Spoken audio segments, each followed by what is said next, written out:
Balik lagi di Edu Podcast dari Edu Fornia.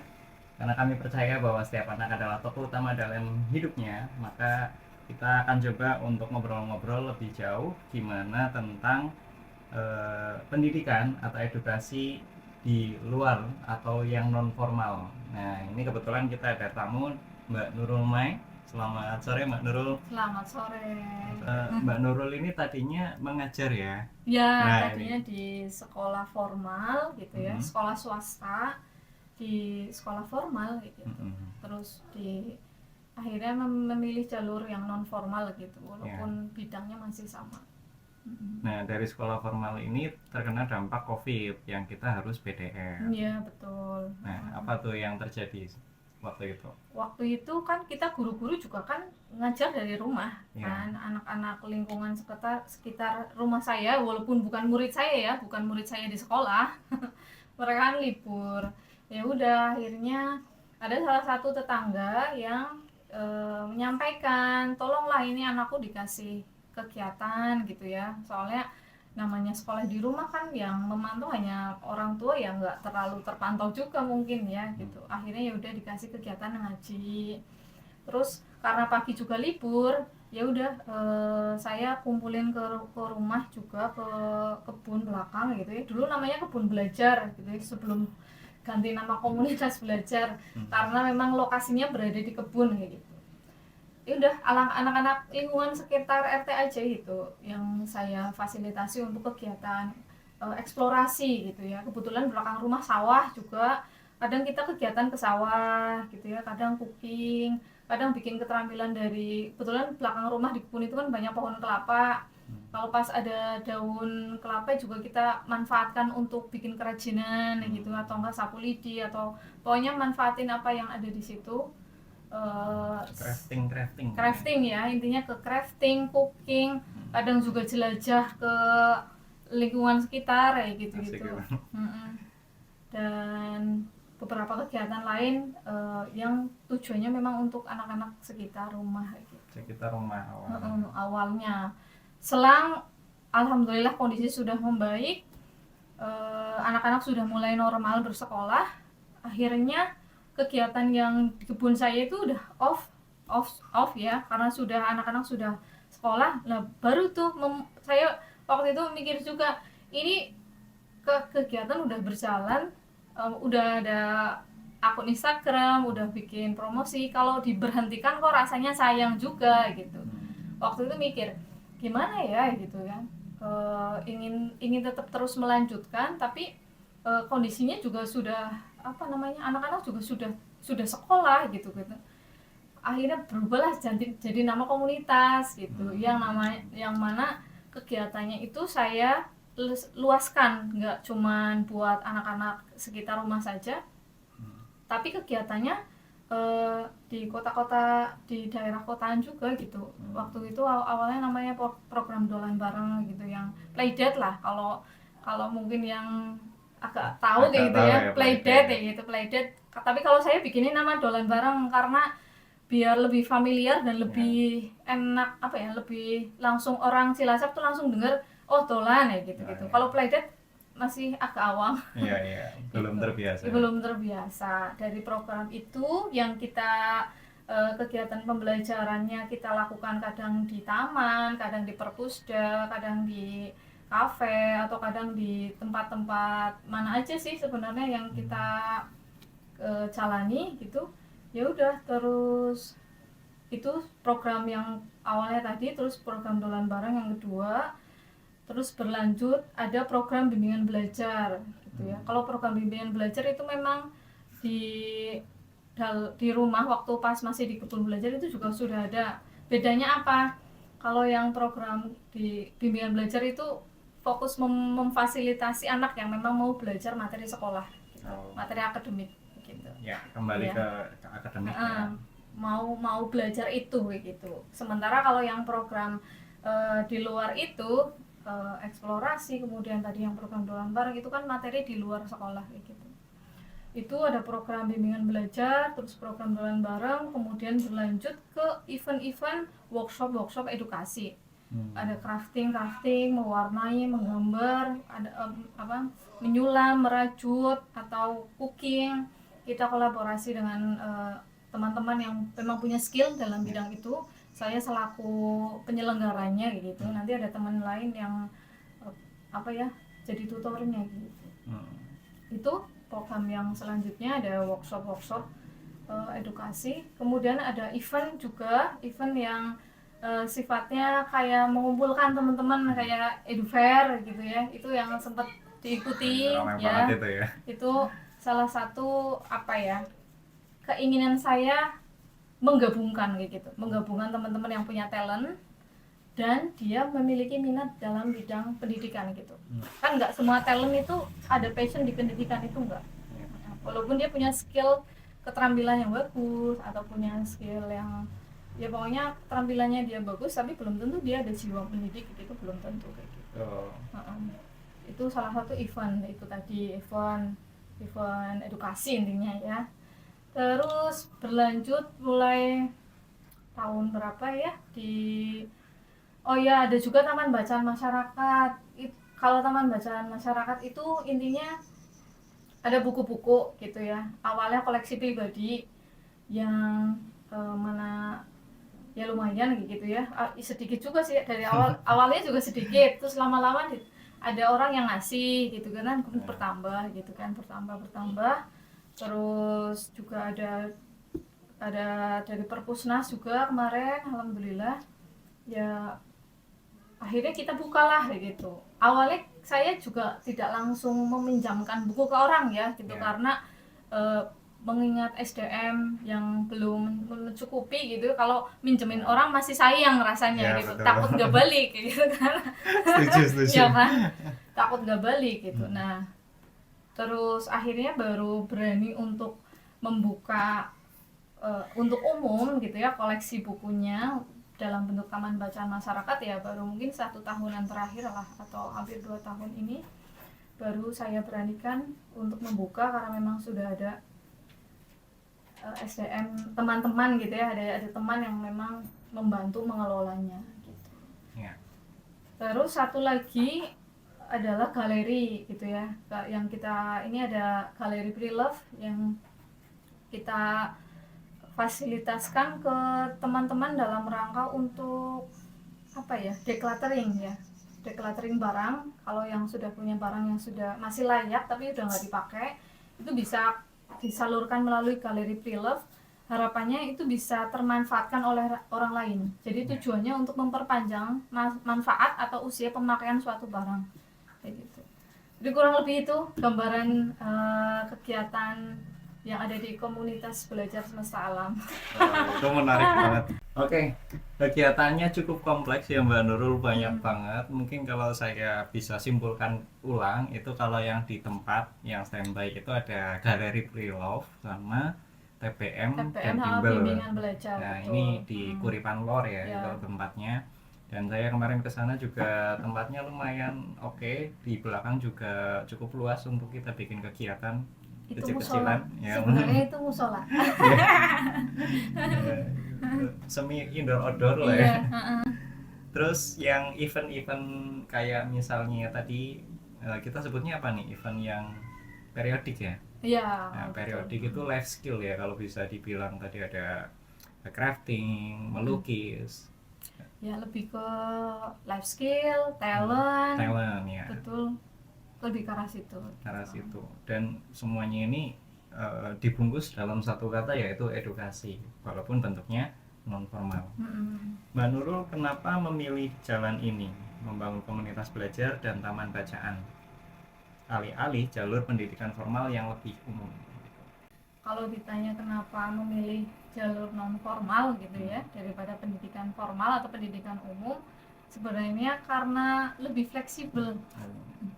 Kalau dari saya pribadi lebih fleksibel dan merasa lebih bebas dalam mengatur atau membuat program, proyek pendidikan gitu, karena aturan atau hal-hal yang memang harus kita kerjakan dalam rangka mewujudkan proyek pendidikan itu ya kita yang menentukan kayak gitu, sesuai dengan terutama saya ya, sesuai dengan kebutuhan saya, minat saya gitu. Jadi lebih jadi diri sendiri gitu ya ya. betul, betul betul. Lebih fleksibel dan lebih bebas. Lebih bebas ya. Betul. Emang sebelumnya nggak bebas. Ya namanya terikat ke sistem Hmm. pemerintah gitu ya. Hmm.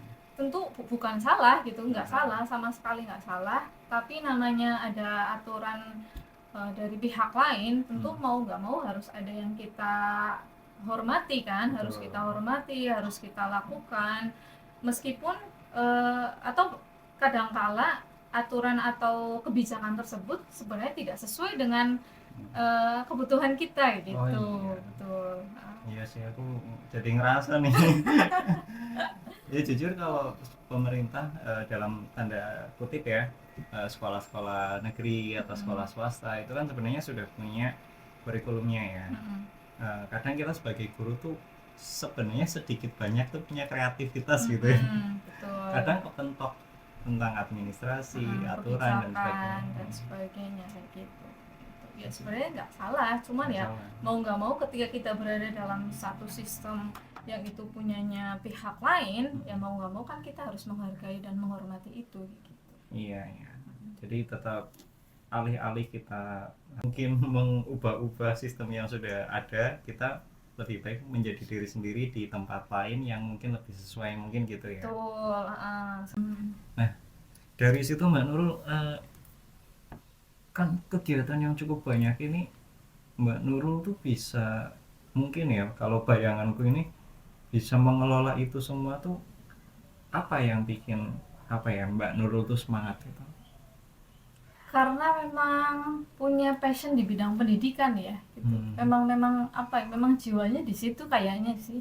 Jiwanya memang di pendidikan, walaupun nggak bisa dibilang guru ya kalau sekarang gitu. Maksudnya saya pribadi gitu ya, pasti tidak disebut guru gitu. Secara status. Iya, secara status gitu. Ya. Karena memang tidak mengajar di sekolah kayak gitu kan.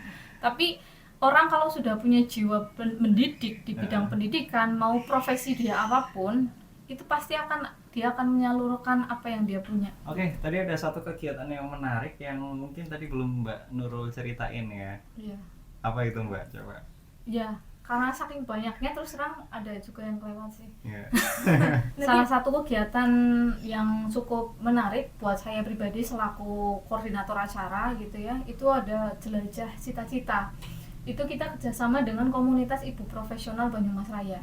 Nah waktu itu ada ini program JCC namanya, jelajah cita-cita, yang diadakan setiap 2 tahun sekali. Itu ditawarkan ke regional siapa nih yang mau menyelenggarakan kayak gitu. Nah berhubung itu cocok dengan apa yang sudah saya jalankan selama ini gitu ya, melalui kegiatan Playdate atau dolan bareng itu, ya udah saya ambillah gitu dengan beberapa teman-teman member yang masih aktif, juga dibantu dengan teman-teman yang memang sudah ikut di komunitas saya sendiri gitu. Jadi akhirnya kolaborasi dengan ibu profesional dan juga KBSA gitu. Intinya kegiatan jelajah cita-cita itu kita menghadirkan waktu itu ada 10 profesi. 10 profesi itu terdiri dari polisi, damkar, dokter gigi, dokter hewan, programmer, fotografer, terus juru bahasa isyarat, terus ada apoteker, terus 2 lagi apa ya, lupa, pokoknya 10. Jadi intinya kegiatan itu tuh untuk anak 4 sampai 10 tahun kalau nggak salah waktu itu ya, atau 12 tahun lupa. Itu anak-anak pesertanya datang kemudian mencoba masing-masing profesi itu. Ketika ke apoteker, anak-anak praktek menggerus obat gitu. Ketika ke booth-nya damkar, anak-anak nyoba selang yang buat madam kebakaran, sama nyoba seragam damkar. Wah, keren. Ya, terus ketika ke boothnya ada pelukis, waktu itu ada pelukis juga, itu juga anak-anak coba melukis, ya simple aja gitu. Terus ke dokter hewan, boothnya dokter hewan, kebetulan dokter hewannya itu kan bawa kucing tuh kayak gitu. Anak-anak tuh di waktu itu periksa pakai stetoskop ke kucing. Oh gitu. Iya. Lucu banget ya. Tapi langsung ahlinya kan ya. Dokter hewan, beneran. Asli, beneran. Iya, dokter hewan. Terus pas ke dokter gigi, anak-anak juga praktek cara menggosok gigi yang baik, terus cara meriksa gigi, kan bawa boneka ini apa yang namanya, boneka yang buat Yang latihan lah gigi gitu. itu yang gede Ya banget. itu kayak gitu, anak-anak langsung itu. Terus kebut programmer, anak-anak belajar coding simple sih waktu itu, coding sederhana yang memang mereka bawa. Ke bootnya polisi, anak-anak dapat edukasi tentang keselamatan berkendara, keselamatan di jalan raya gitu. Di fotografer, boot fotografer, anak-anak langsung pegang kamera yang biasa fotografernya itu pakai kayak gitu. Langsung dari Langsung. ahlinya. Ya langsung dari maestronya. Kalau yang kenal konsep sekolah alam itu ada yang namanya learn from maestro gitu. Nah, ini pertama kali aku suka baca buku yang hitam itu. Aku lupa yang nulis siapa. Jadi sebuah kisah tentang Lando Novo kalau nggak salah. Nah di titik itu aku ngerasa kayak belum pernah ada atau aku belum pernah ngerasain. Aku tuh langsung belajar dari ahlinya karena selama ini tuh ya aku belajar tuh sama guru. Yang mana ya bukan kemudian itu kurang ya, tapi kayaknya pengen deh sekali dua kali dalam hidupku waktu aku kecil gitu langsung lihat ahlinya langsung, dokternya langsung, memang yang berprofesi. iya langsung berprofesi itu. Misalnya kita langsung ketemu ngobrol tuh rasanya bakalan Seru. iya seru, mengenal loh. Jadi kayak ketika misalnya nih anak-anak punya cita-cita dokter, terus dia melihat seorang dokter, itu akan berbeda kayak langsung ketemu ngobrol langsung dikasih tahu cara pakainya tuh beda banget ya. Betul. Oke Mbak, kita lanjut. Kita pengen bahas tentang yang membuat Mbak Nurul sampai hari ini kan pasti ada sebuah prinsip atau nilai ya Mbak ya. Nah sebenarnya apa sih prinsip atau nilai yang Mbak Nurul pengen jaga saat merancang kegiatan-kegiatan tersebut? Iya, program-program yang saya buat melalui komunitas ini gitu ya.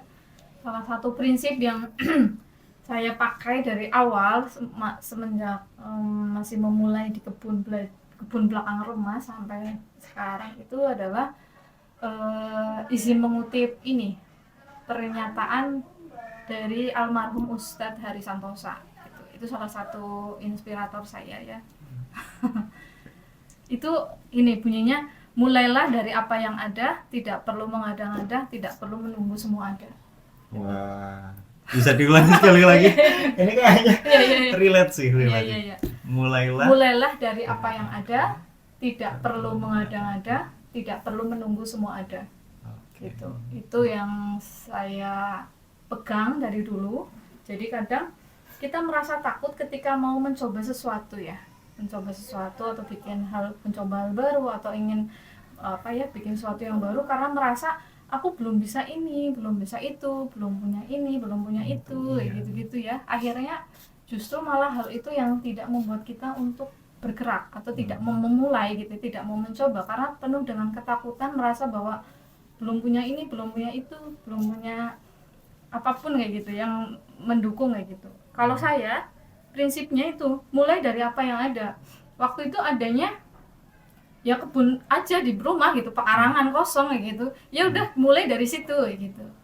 Nah, mulai dari situ. Terus tidak perlu mengada-ngada.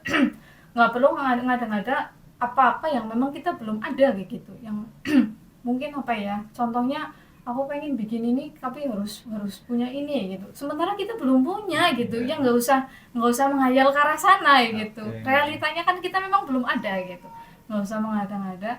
Terus tidak perlu menunggu semua ada. Kadang kita mau membuat sesuatu kan nantilah kalau misal udah punya tanah sekian gitu kan, atau udah punya duit sekian juta gitu ya, atau mungkin sudah punya ya apapun yang sekiranya mungkin kita mendukung itu gitu mungkin. Tapi kalau saya karena diajari itu ya sama Ustadz dan itu terus terngiang-ngiang sampai sekarang, maka project-project atau program kreatif yang saya buat itu tuh tidak pernah berprinsip atau tidak pernah menunggu hal-hal yang saya belum punya gitu.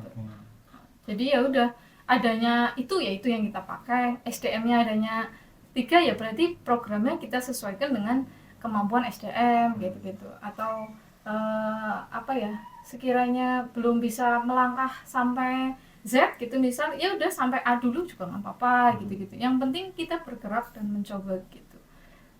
itu berlaku dengan semua program-program yang saya buat kayak gitu. Jadi misal punya ide bikin kemarin lah ya, misal lomba read aloud itu kan terus terang belum ada sama sekali yang bikin lomba read aloud secara offline. Belum di Cilacap loh ya, sama sekali nggak ada, belum ada. Walaupun sudah read aloud itu sudah banyak itu artinya, tapi kalau di Cilacap itu yang mengadakan itu, saya juga sempat ada keraguan, ini ada yang mau ikut enggak gitu ya, ada yang tertarik enggak gitu, karena belum pernah ada yang bikin lomba read aloud gitu. Tapi ya itu kembali ke prinsip ya gitu. Kalau berkutat dengan ketakutan yang nanti ada yang mau ikut enggak ya, mau enggak ya orang kesini datang jauh-jauh ke Kuripan gitu-gitu ya, kalau terus-terusan mikirnya ke situ gitu ya, pasti nggak akan jalan gitu. Tapi akhirnya berprinsip mulai dari apa yang ada. Ya udah, adanya kemarin 9 peserta gitu ya, udah adanya itu segitu, itu yang dijalankan gitu.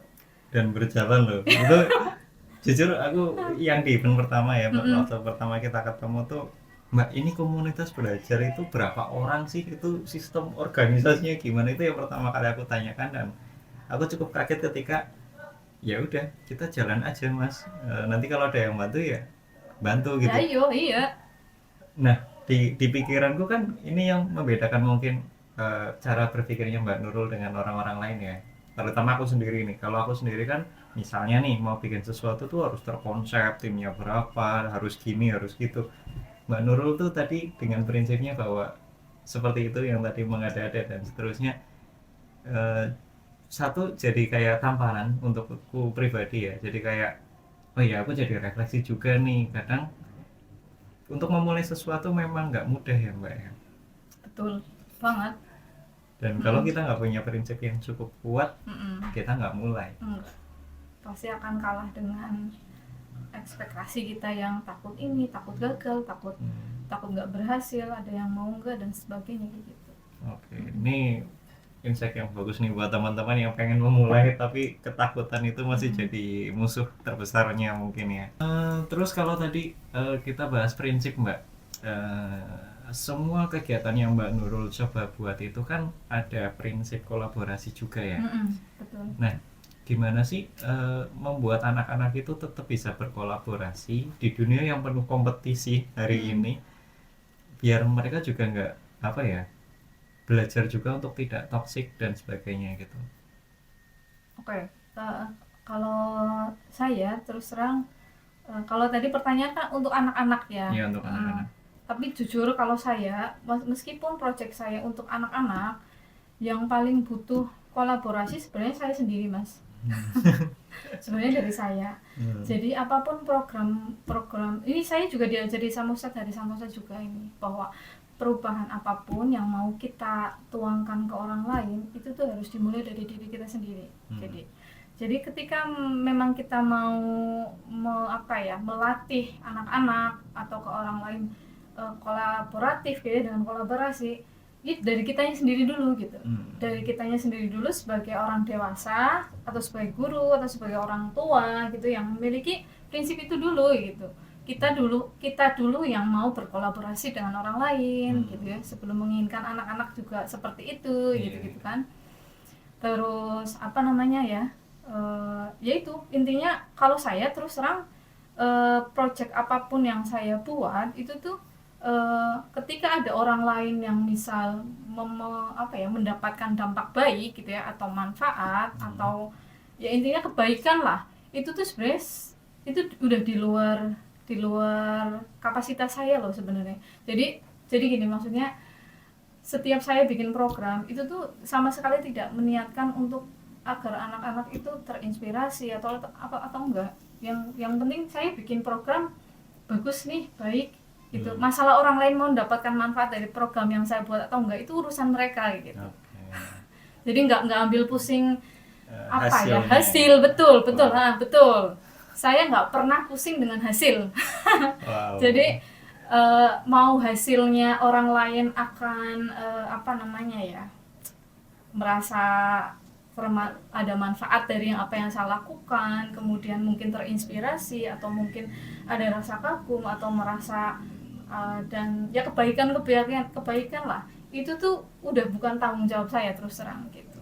Itu udah tanggung jawabnya Allah, sudah ranahnya Allah. Tugas saya adalah membuat sebuah program project yang terbaik yang saya bisa gitu. Itu aja sih sebenarnya.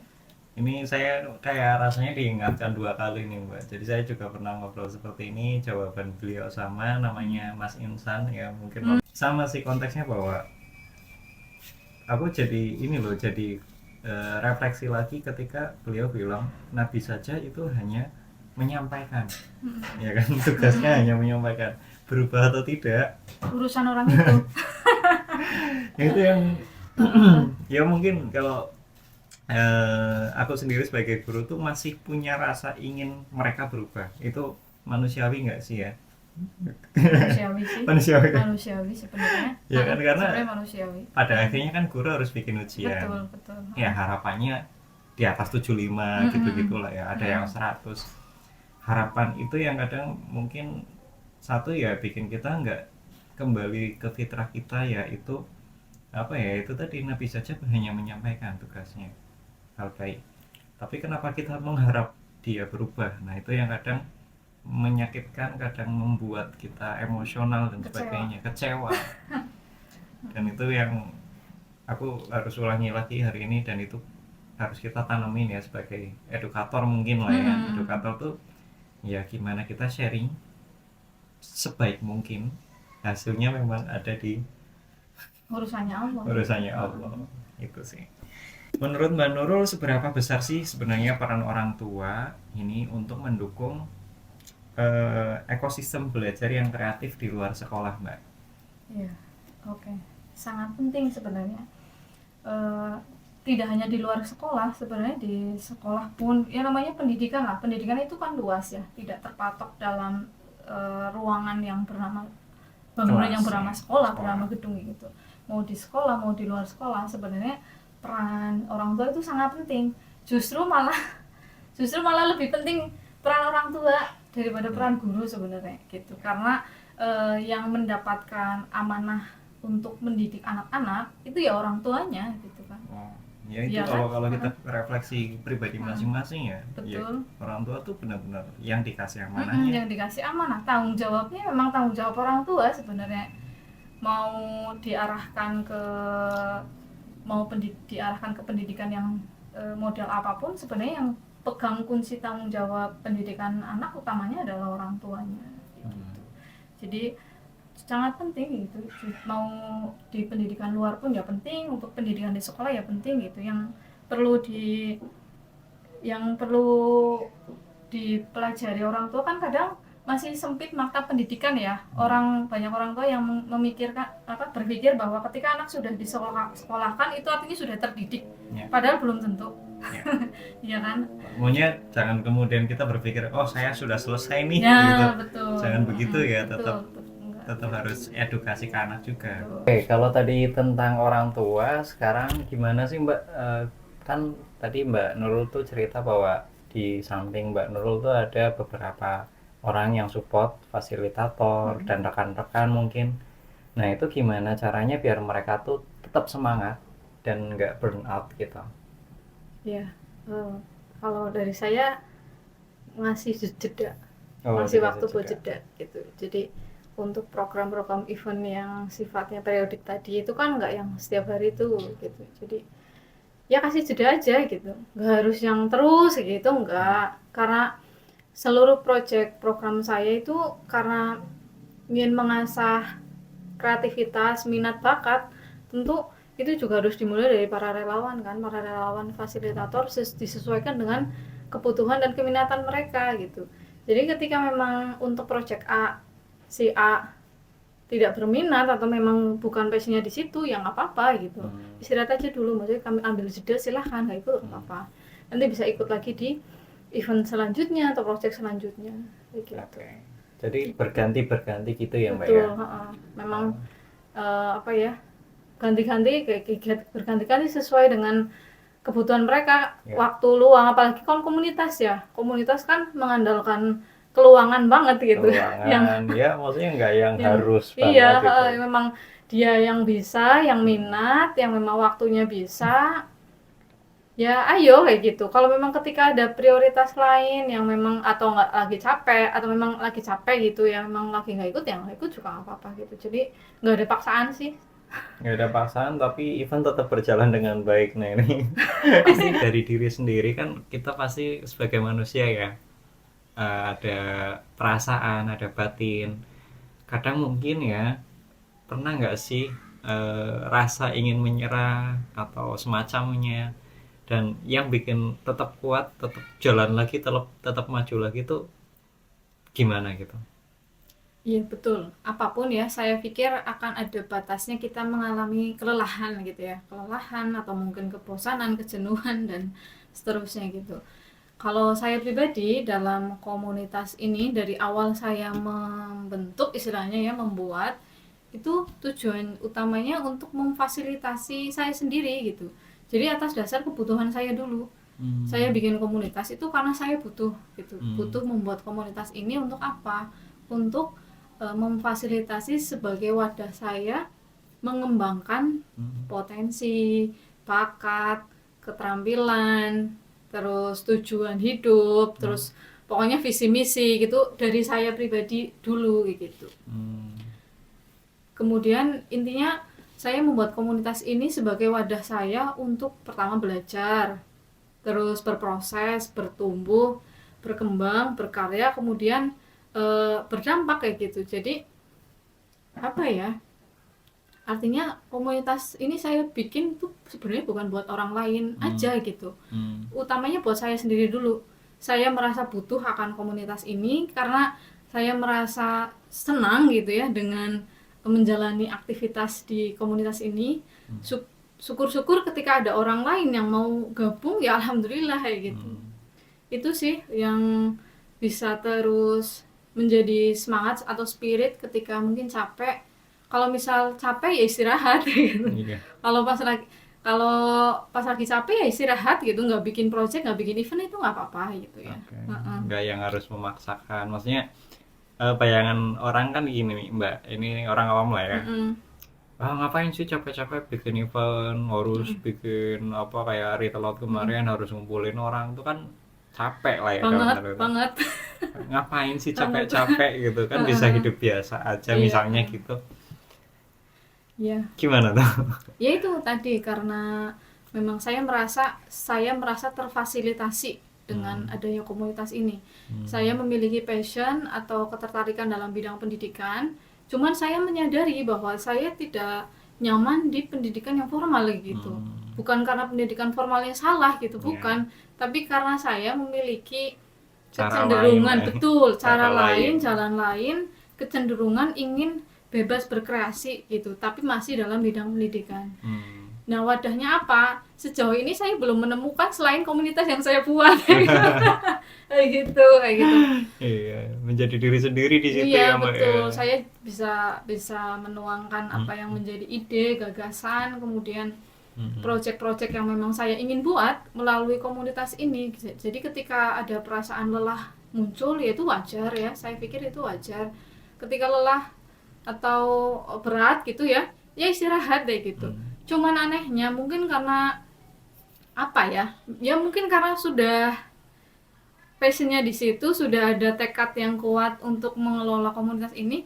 Ketika istirahatnya sudah pulih gitu, sudah cukup gitu ya, pasti yang sudah terpikir besok bikin event apa lagi ya, Iya. besok bikin apa lagi ya, kayak gitu. Kayak nggak bisa berhenti mungkin. Iya, ya gitu sih sejauh ini. Jadi eh, kalau ditanya pingin menyerah enggak gitu ya, alhamdulillah sejauh ini belum terpikir untuk menyerah, artinya menghentikan Iya. komunitas ini belum ada gitu ya, belum ada. Tapi kalau rasa capek, lelah, berat gitu ya pasti ada gitu. Capek boleh, menyerah jangan. Nah, Oke. betul. Mbak Nurul, sebenarnya harapan apa sih? Kan kalau tadi kita ngobrol hasil memang di tangan Allah gitu, tapi Mbak Nurul sendiri pasti punya harapan untuk anak-anak kita 10 tahun ke depan, 20 tahun ke depan. Apa sih harapan Mbak Nurul setelah anak-anak ini mungkin belajar, teredukasi dari komunitas belajar semesta alam itu? Iya. Kalau untuk anak-anak saya harapannya setiap anak itu bisa berkembang sesuai dengan potensinya gitu. Sesuai dengan potensi yang memang Allah anugerahkan setiap anak gitu ya, setiap orang itu berbeda-beda gitu, unik, setiap anak tuh unik dan setiap orang juga unik, punya keunggulan masing-masing gitu.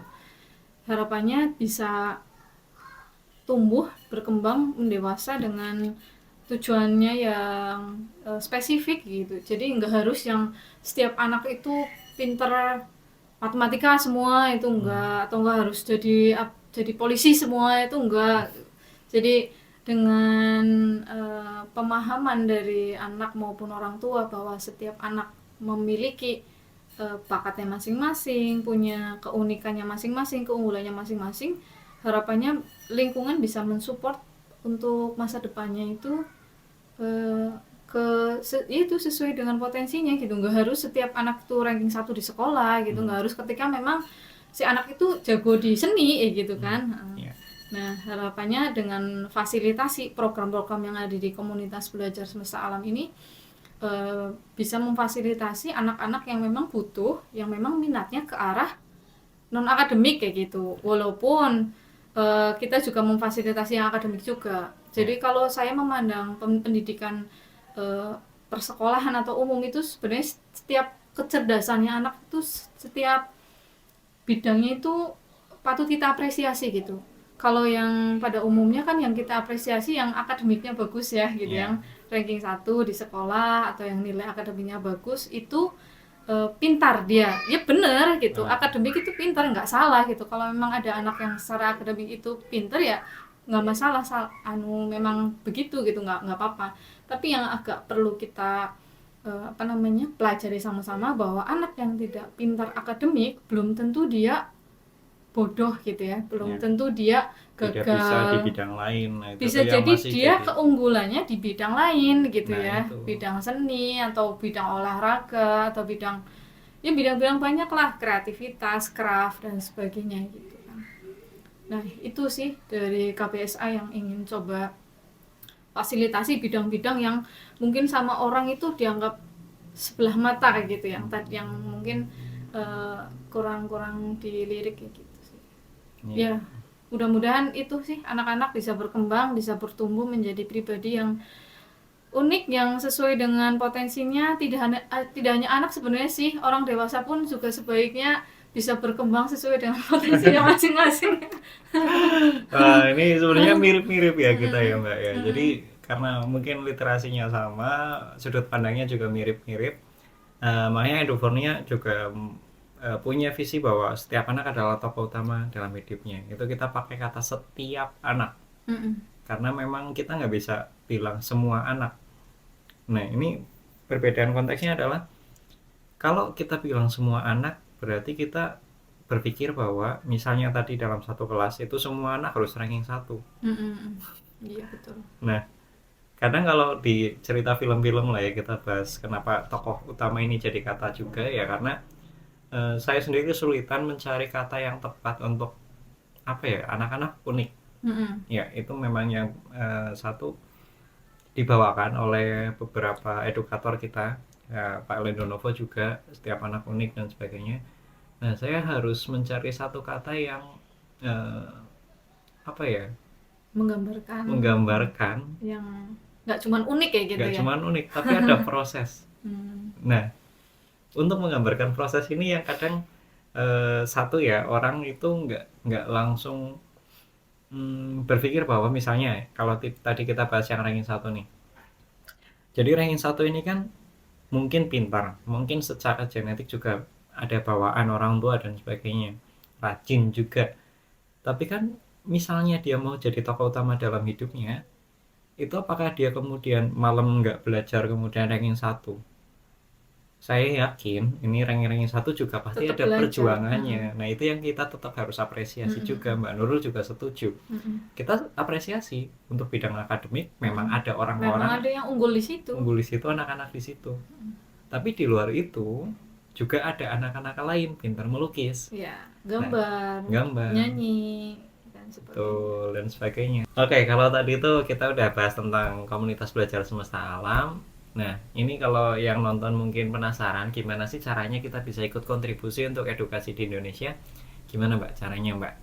Ya, kalau ada yang merasa tertarik atau berminat bergabung dengan kami, itu bisa langsung ikut aja sih ketika kita promosi untuk event-event gitu, bisa daftar aja sesuai keminatannya gitu. Biasanya ya kita share di akun Instagram kita ya, di IG @komunitasbelajar_semesta alam. Jadi untuk peserta gitu bisa daftar aja sesuai dengan ketentuan program apa yang mau diikuti.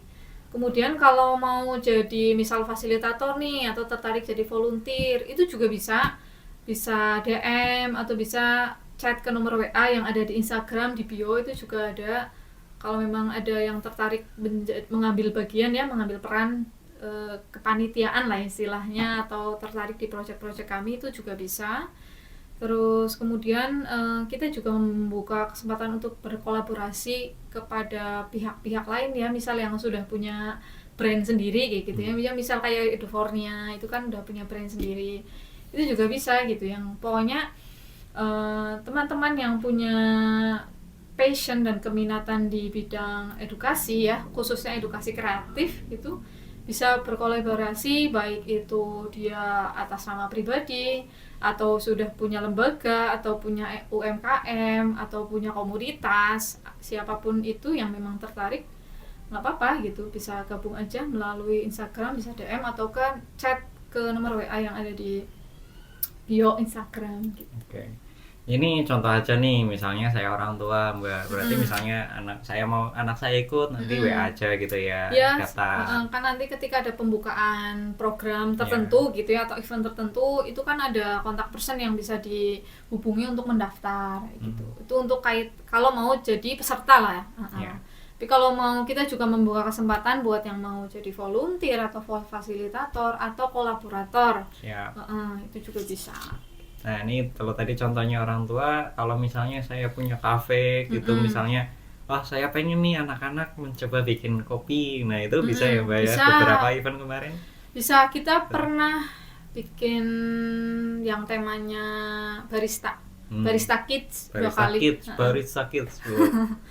lagi kita sudah pernah ya, itu event dolan bareng juga, itu temanya barista kids. Anak-anak kita ajak belajar ke baristanya langsung, mengenal biji kopi, proses menggiling kopi. Kan kafe biasanya ada alat buat meracik kopi, menggiling kopi. Terus yang kemarin itu ada demo latte art kayak gitu. Terus anak mencoba ini juga, mencoba menunya itu kayak gitu. Bisa. Ya ini pokoknya gitu-gitu teman-teman, kalau yang nonton ini punya usaha atau apa yang mungkin pengen sharing, mulai untuk mencoba untuk pengen mengedukasi anak-anak, nanti bisa hubungi Mbak Nurul gitu ya. Oke Mbak, kalau melihat backgroundnya Mbak Nurul ini kan menarik banget ya Mbak. Sebenarnya ada nggak sih kayak rekomendasi buku, film atau apa gitu, mungkin bisa Mbak Nurul ceritakan? Ya, seperti yang sempat tadi saya singgung di awal, bahwa saya terinspirasi salah satu quotes dari almarhum Ustadz Hari Santosa. Itu sejauh ini tokoh yang cukup mengubah hidup dan juga inspiratif untuk saya, almarhum Ustadz Hari Santosa. Beliau ini adalah integrator sih, bahasanya integrator atau pencetus yang namanya fitrah based education dan juga fitrah based life. Bukunya, kalau ditanya buku, itu juga ada bukunya Fitrah Based Education, bagaimana kita hidup selaras fitrah untuk anak usia 0 sampai 14 tahun. Kalau Fitrah Based Life itu untuk orang dewasa usia 15 sampai seterusnya gitu. Jadi itu 2 buku dan juga tokoh yang cukup memberikan saya kayak gitu, sangat terbuka tentang dunia pendidikan ya, bahwa pendidikan tidak hanya di persekolahan, tapi saya diberikan gambaran yang cukup luas, dan nggak cuma luas, saya mendalam pendidikan dalam Islam itu seperti apa yang dalam Fitrah Based Education. Mungkin kalau yang belum tahu, fitrah itu lebih ke translate Indonesianya lebih Kalau yang Kodrat. orang lebih ini apa ya? Ah, Sebenarnya selaras sama Ki Hajar Dewantara. Kalau Ki Hajar Dewantara kan bahasanya kodrat. Setiap anak oh iya, punya kodratnya kodrat zaman masing-masing. sama kodrat alam. Nah, itu juga ada di Islam itu ada. Oke. Yaitu kalau bahasanya Ustadz Hari itu fitrah. Fitra.